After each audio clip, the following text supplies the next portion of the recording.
Now imagine yourself in a situation where you're trying to get your business off the ground and your best sidekick isn't even next to you doing it.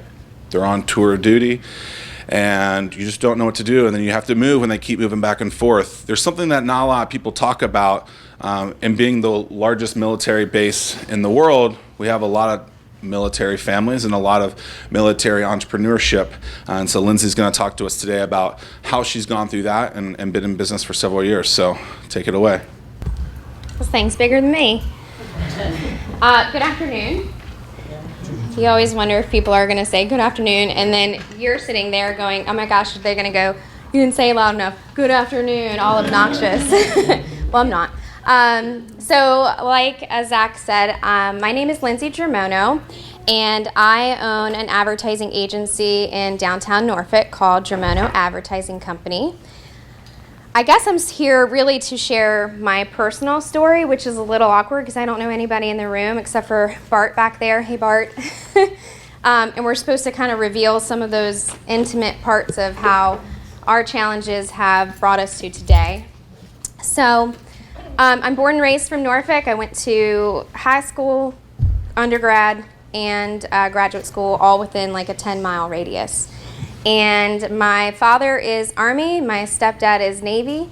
So being in this area, supporting military as I was growing up was always in our life. But I never really understood what that life was like until I got married to a wonderful gentleman in the Air Force.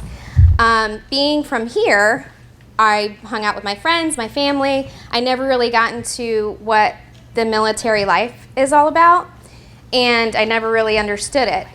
So by a show of hands, how many people in this room are active duty military? I figured y'all probably at work. Hopefully. How many people are military spouses? Thank you for your service. How many are veterans? Thank you for your service. Wow, you're both? Yeah. Awesome. You kick butt. I'm going to throw out some numbers to you, and feel free to reply. You don't have to raise hands or anything like that. 90%. Does anybody know what that number represents? That is the number of employed female respondents that, or 90% of employed female respondents reported being underemployed with respect to education, experience, or both. That's according to the study done by the Institute for Veterans and Military Families under contract with the Military Officers Association of America. 90%. How's everybody feel about that? It's kind of icky. It's awful. 10, the number 10. Absolutely. Thank you. Yes. A military family moves 10 times more often than a civilian family. Lots of fun times with that. On average, they move every 2 to 3 years. So if you're an entrepreneur, that's kind of tricky. 70%. 70% of military husbands earned 70% of what civilian husbands earned, while military wives earned 50% of the earnings of civilian wives. 4, number 4. That's how many months I was into my agency when we received orders to move out of Norfolk. The number 8. That's how many weeks I had to move. My business, everything. So I share those numbers with you because I represent that you can get through all those numbers and be extremely successful. My 3rd month in till now, I've been growing and growing and growing as a business. I have a team of 5 people. We do cater to a lot of military business owners because of the nature of the business. So my story is the challenges that happened with that, and we have some military folks in this area that might resonate, but for those that aren't military, I'm sure you can understand too. I cried. I didn't want to move. This is my home. And they say, well, you know you're getting into when you marry into the military. Well, sure. But I also didn't want to leave all of my education. I was making six figures, everything that I was doing, to go to an area that I didn't know. My topic is, it's not up, the good, the bad, the ugly about military entrepreneurship. So I'll start with some of the good. The good is you can take it anywhere you go. A lot of times now you meet business owners who operate virtually, or they have a team that's all over. So don't be afraid to pursue that or see what that looks like for you. It's very uncomfortable. Our staff meetings are ridiculous because we have people buzzing in from Connecticut, Alabama, Virginia, North Carolina. So, but if you're open to it, you can do it, and I can attest to that. The good is also the flexibility. I can travel and take my business wherever we go. The good is also that when I started, I operated on a very lean budget, a very lean system. I was doing all of my marketing and advertising, of course, but even with website designing. So when people look at owning a business or launching a business, there's a certain amount of thousands of dollars that you need to set aside. And the way that I looked at that was how much I needed just to get by, and I scraped. I mean, we cut the fat. We trimmed the fat in our lives. And in my household, we live in a less than 1,000 square foot house, so that we could live in a padded lifestyle, so that I could do this. And I'm not embarrassed of that at all. I mean, that's what you got to do. The bad, when people say I'm a military spouse, and this is I get emotional about this, but I'm not right now. They go, oh, that's cute. I'm managing huge, hundreds of thousands of dollar media buys for clients in this area, and people call my business cute. So there's a resiliency, Zach said a really good word, that military entrepreneurship we know and we understand, because we're always moving, and we know how to adapt, we know how to, get that transition going again. But the stigma around military spouse entrepreneurship is something that's still very present in our day-to-day. I work with a lot of military spouse entrepreneurs, and their stories would blow your mind on the things that people have said to them, or they hit on us. Wow. I guess you could experience that whether or not you're a military spouse or not. But that also makes you feel really crummy, because you're up here trying to combat all of the different struggles that you've gone through, and you're at where you are. It's taken a lot of work and time and money and sacrifices, and then people are saying your business is cute and that you're cute. So that's part of the bad. And then the ugly is going to be more on when you're a military entrepreneur and you have to move that business. I experienced a downtime of maybe a month during the move, when we had to move from Virginia to North Carolina. The ugly is I drive from North Carolina to Virginia for work every week. But that's what it takes. If that's what you're passionate about, do it. Don't be afraid to do that. I don't go to bed until 2 in the morning on average, and wake up at 6:30, plugging at it. And I know a lot of military entrepreneurs who are the same way. And most of you in the room probably are as well. And if you're not, we probably should talk, because you need to have that passion, that intensity, and it keeps you up at night. So I'm really, the purpose of me being here is to highlight that, and to also encourage you to think about that in your business. Military entrepreneurs work with civilian businesses so often, whether they outsource to a military business for graphic design, logos, website designing. In this market, I can't even begin to tell you how many hundreds of military-owned businesses are around here. And people will say, well, we don't know where to go to find them, right? So that's a problem. And as an advertising agency, it's one of my missions to help highlight those businesses in this area, as well as across the world. So I mean, that's in a nutshell my story. And I really was glad to come up here and share that with you guys, because it hasn't been easy, but it's been a HE double hockey sticks of a ride. And I'm so excited to share that with you guys too. And I come to a lot of these types of things too because I want to get inspired. You don't ever stop going to things like this.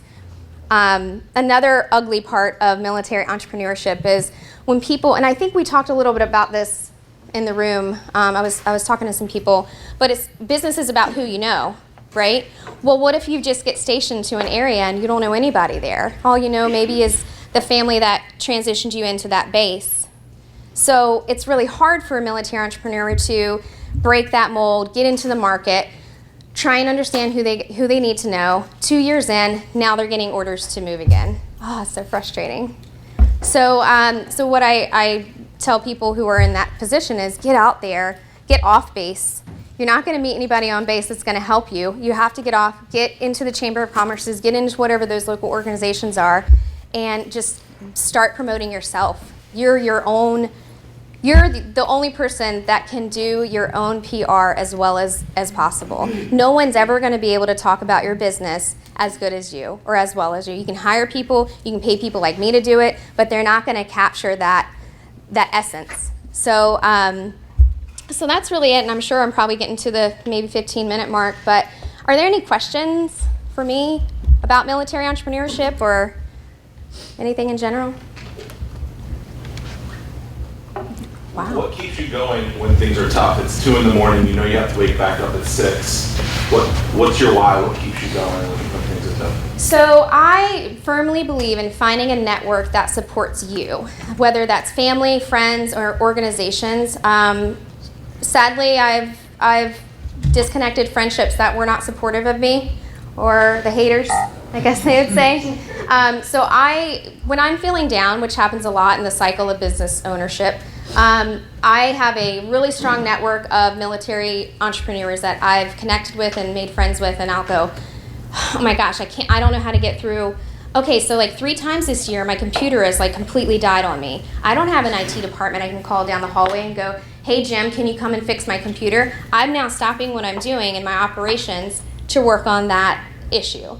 So that's very frustrating, but to answer you, it really is surrounding yourself with those people who will support you and get as far away from those that don't. And you'll know who they are, and that stinks. Yes?